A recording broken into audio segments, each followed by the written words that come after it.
Most powerful Donald Trump is imploding right now in real time before our very eyes, with Trump and Musk tearing into each other inside the Oval Office and online. It appears that Elon Musk, after donating $277 million of his own money to the Trump campaign, after serving as Donald Trump's political heat shield for the first 5 months of his second presidency, did so while doing permanent damage to his business empire, to the federal government, and his personal reputation and legacy. But after all that, even Elon Musk is not immune from the golden rule that for Trump, loyalty is a one-way street. But Musk is not going quietly into the night. After days of Musk trashing Donald Trump's signature domestic policy, his big ugly bill, as Elon Musk called it, Trump finally broke his silence. Watch. Elon knew the inner workings of this bill better than almost anybody sitting here. And he only developed the problem when he found out that we're going to have to cut the EV mandate. He knew every aspect of this bill. He knew it better than almost anybody. And he never had a problem until right after he left. He said the most beautiful things about me. And he hasn't said bad about me personally, but I'm sure that'll be next. Well, Trump was right about that. That is indeed what is happening next. Musk, who's now a former special government employee with basically the same status as the rest of us, a private citizen who can post all of his big feelings on the internet, is doing just that. He is lashing out, reminding his 220 million followers on the platform he owns, X, of his potentially decisive $277 million political gift to Donald Trump. He writes this, quote, "Without me, Trump would have lost the election. Democrats would control the House and Republicans would be 51-49 in the Senate." Musk went on to say, quote, all caps, "Such ingratitude." It went on and on and on. Trump even threatened to cancel Musk's billions of dollars worth of contracts, to which Musk fired back, accusing Donald Trump of, wait for it, covering up his role in the Epstein files. Yes, Elon Musk went there. The Epstein files. Now, the Epstein files are government documents from the investigation into the disgraced financier and convicted sex offender Jeffrey Epstein. It animates, it takes up a lot of heat and energy on the right. But as sordid as this all is, and it gets worse, let's stop here for a second. Why does any of this matter, right? Two tarantulas in a bowl. Why does it matter? Well, here's why. When the most powerful person in our government fights with the richest person in the world, we, as a public, get to peer deep inside the most corrupt and superficial alliance in American political history. And as they claw and strike rhetorically at one another, they affirm our deepest concerns and suspicions. Trump confirms that Musk was always only in it to enrich his companies, and Musk confirms that Trump was always for sale. It's where we start today with some of our favorite reporters and friends.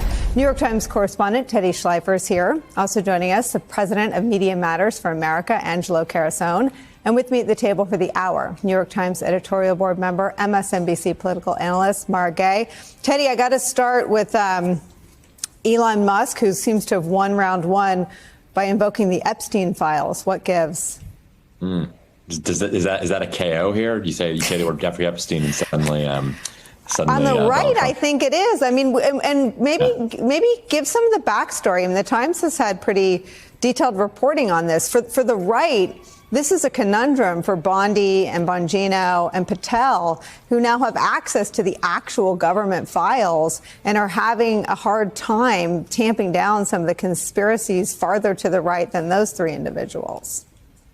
Sure. I mean, the fact that Elon went there, as you put it, the speed by which this has disintegrated to Jeffrey Epstein is a marvel, including to some of Elon's own friends who I've been in touch with throughout the day today, who are shocked that, people that I texted at 12 o'clock, by 2 o'clock, their phones are dropping and their mouths are agape.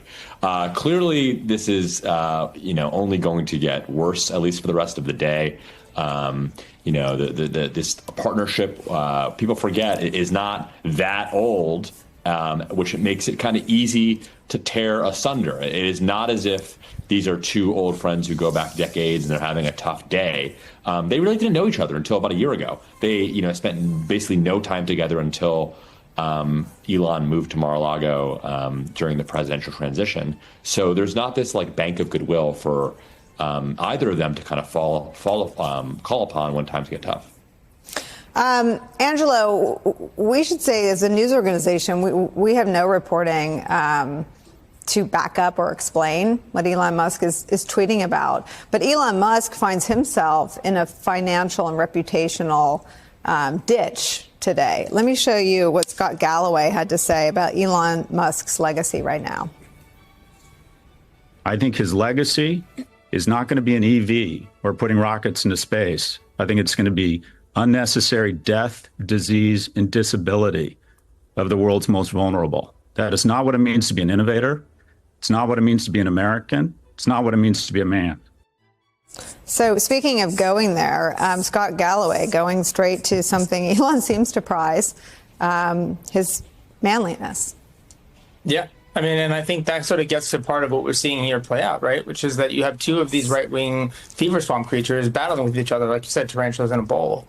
And it's worth sort of like there's a history to sort of see where this goes and how this plays out. One of the things that struck me at least immediately is that this is not the first time Trump has done this, or that there's been this tension point. Let's not forget that one of the first things Trump did on his ascent to power the first time around was break Fox News, was leapfrog the editorial control that the Murdochs had over that network and get directly to the audience. There was a point in time when he was boycotting Fox News, when he was propping up alternative programming, and because he understands that anything that has influence or control or disproportionate control over the zeitgeist will be a real meaningful check to his power, especially because it's populist driven. So it's important for him to be able to break it so that he can maintain the agenda setting power over the larger right-wing media ecosystem. This Musk dispute, though, is different, and it gets to the point that you raised initially, which is that there's a lot of toxic masculinity here unfolding, a lot of masculinity, a lot of sort of high on their own supply. They've sort of built these characters. It's like as if WWE stars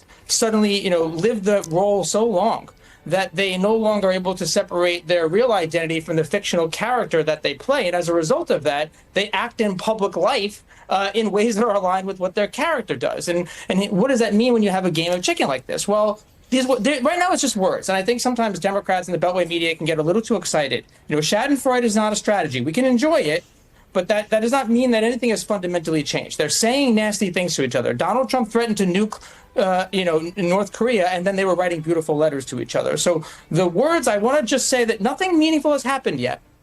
They haven't done anything. Elon Musk hasn't tipped his hands on that little algorithm scale and given a multiplier or started limiting or depressing the content of sort of Trump and Trump allies yet, right? He hasn't tried to tip the scales. He's identified some fractures and some soft spots, and he said he's willing to hit them, but they haven't done anything yet. And vice versa. Trump has threatened, they haven't done anything yet. And I think that, to me, is the core here, is that you have two people that are deeply tied into this zeitgeist that believe that feminism has somehow eroded the testosterone and masculinity of men. That is the audience they are speaking to. And that is the audience that they're so deeply connected with, that I think ultimately what it means is that I don't know if they can stop this game of chicken. I don't know where the checks are or the mechanisms that slow this down, given that the audience here is not the traditional political calculus, but it is the fever swamp that these creatures come from. And there are no checks there. One of them is going to have to act first, and that's going to lead to a cycle. Well, Angela, let me just push back respectfully. I mean, the insurrection, no one does anything except use words. Words like, I didn't lose. The election was stolen from me. So there are acts, the most sprawling investigation in the history of the United States Department of Justice emanates from words. And these aren't just words. I mean, Elon Musk's last barb on the media platform he controls, and I'd be shocked if he wasn't manipulating an algorithm to make sure that everybody sees what he tweeted about Trump and the Epstein files. Yeah, I don't want to dismiss that. You're right. The words are very significant because they lead to external actions. And I think that's the part that's so critical here, is that Musk, because he is so deeply tied into the zeitgeist, he knew exactly where to hit.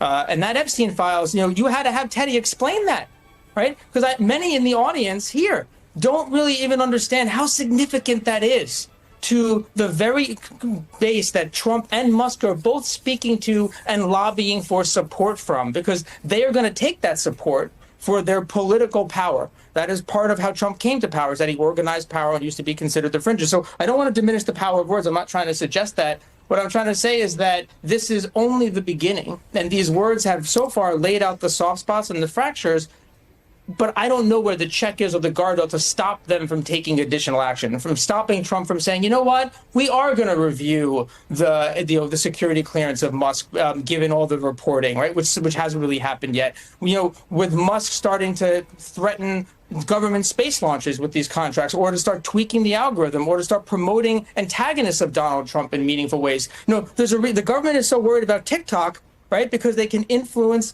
the ecosystem and the political contours. Well, Twitter has the same potential if you start to tinker with it in similar ways. So that's what I was referring to, is that they've only just begun, and the very landscape, that masculinity piece that you sort of started out at the beginning, prevents them from backing away from the ledge right now. There's not a referee, there's not an arbiter. It's not clear how it stops.